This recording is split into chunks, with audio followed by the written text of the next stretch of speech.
Hi, welcome to Mansi's diaries.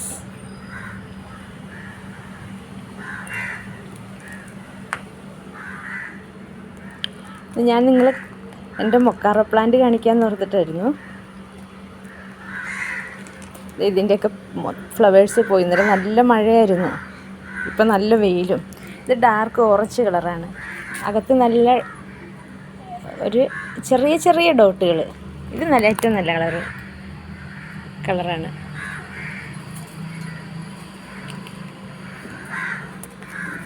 Purple colour, നടുക്ക് dot, ഉള്ളിൽ നിറച്ച് ഡോട്ടാണ് ഇതിൽ. ഉണ്ടോ? ഇത് രണ്ടും കുറച്ച് കളേഴ്സിന് വ്യത്യാസമുണ്ട്. ഇത് രണ്ടും കുറച്ച് ലേശം.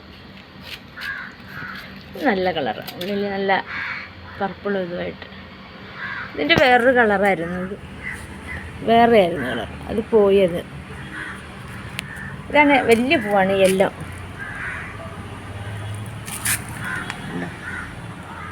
വലിയ പൂവാണിത്.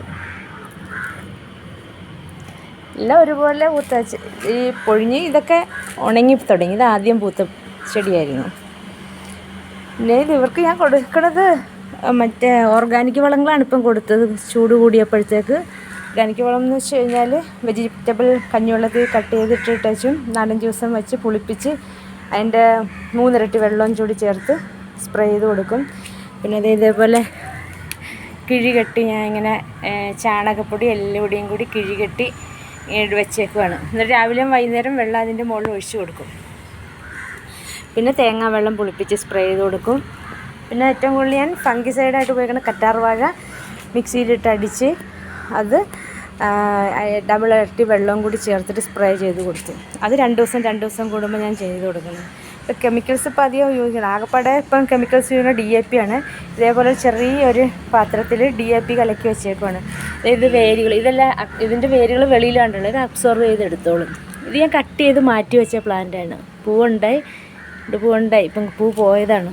നല്ല കളറാണ് അത്. പിന്നെ ഇത് ഡെൻഡ്രോബിയം വളർത്തുന്ന അത്രയും പ്രയാസമില്ല. ഇത് നമ്മൾ വളർത്തിക്കഴിഞ്ഞാൽ ഇടയ്ക്കിടയ്ക്ക് ഇങ്ങനെ ഫംഗിസൈഡൊക്കെ അടിച്ചു കൊടുക്കണമെന്ന് നിർബന്ധമൊന്നുമില്ല. ഡെൻഡ്രോബിയം ആകുമ്പോൾ നമ്മളെപ്പോഴും ഈ ഫംഗിസൈഡൊക്കെ അടിച്ചു കൊടുക്കണമല്ലോ. അതുപോലെ കെയറിങ് നമ്മൾ കുറച്ച്. ഇതിൻ്റെ പൂക്കളാണെങ്കിലും നല്ല വലുതാണ്. മറ്റേ ഡെൻഡ്രോബിയത്തിൻ്റെ പൂക്കളായിട്ടും നല്ല വലുതാണ്, നല്ല ഭംഗിയാണ് കാണാനായിട്ട്. ഇത് പിന്നെ നമുക്ക് ഇതിൻ്റെ കട്ട് ചെയ്തെടുക്കാം. പ്ലാന്റ് കട്ട് ചെയ്തിട്ടാണ് കുഴിച്ചിടുന്നത് നമ്മൾ. ഇതിൻ്റെ ഇവിടെ നിന്ന് ഞാൻ കട്ട് ചെയ്തെടുത്തതാണ്. ഈ പ്ലാന്റിൻ്റെ ഇവിടെ നിന്ന് ഞാൻ കട്ട് ചെയ്തെടുത്തതാണ്.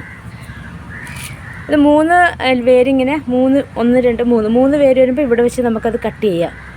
എന്നിട്ട് വേറെ റീപോർട്ട് ചെയ്യാനായിട്ട് ഇഷ്ടിക അല്ലെങ്കിൽ ഓടിൻ്റെ പീസ്, ചകിരിത്തൊണ്ട്, കരി, ഇതാണ് ഞാൻ ഉപയോഗിക്കുന്നത്. മണ്ണിൻ്റെ ചട്ടിയാണ് ഏറ്റവും കൂടുതൽ നല്ലത്. അപ്പോൾ അതിൻ്റെ വേരൊക്കെ അതിൽ മൺചട്ടിയിൽ ഇങ്ങനെ നമുക്ക് പിടിച്ചിരുന്നോളും. അതിന് വെള്ളം അധികം ഹോളുള്ള ചട്ടി വേണമെന്നൊന്നുമില്ല. വെള്ളം അത് ഒരു ഹോളായാലും മതി, താഴോട്ട് പോയിക്കോളും. അധികം വെള്ളത്തിൻ്റെ വിഷയം അതിൽ വന്നില്ല. അതിന് നിൽക്കുമെന്നുള്ള ഇത് വേണ്ട. ഡെൻഡ്രോബിയൊക്കെ പോലെ നമുക്ക് അത്രയും ഇത് വേണം.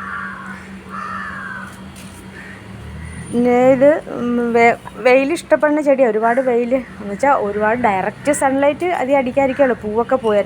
ഇതങ്ങനെ ഡയറക്റ്റ് സൺലൈറ്റ് അടിച്ച കാരണം പെട്ടെന്ന് അത് കരിഞ്ഞു പോയത്.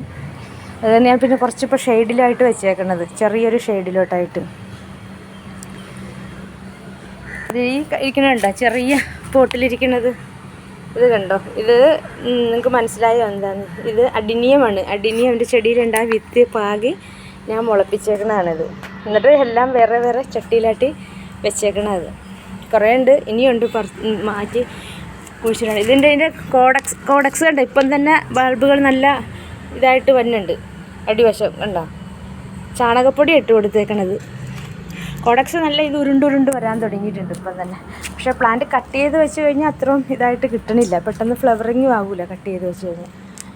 ഇത് വേറൊരു തരം അഡിനിയത്തിൻ്റെ തൈകളാണിത്. ഞാൻ പാകിയിട്ടൊരു പട്ടിയിൽ എല്ലാം മാറ്റി വെച്ചേക്കണതാണിത്. ഇതിപ്പം ഇത്തിരി ചെറിയതാണ്, അത് വായി വന്നേ ഉള്ളൂ ചൊറേശ്ശെ. പിന്നെ ചാണകപ്പൊടി അതിനെല്ലാം ഇട്ട് കൊടുത്തേക്കണത് ഇപ്പം കൂടുതലും. ഇതൊക്കെയുള്ളൂ. നിങ്ങൾക്ക് ഇഷ്ടപ്പെട്ടെങ്കിൽ സബ്സ്ക്രൈബ് ചെയ്യുക, ഷെയർ ചെയ്യുക.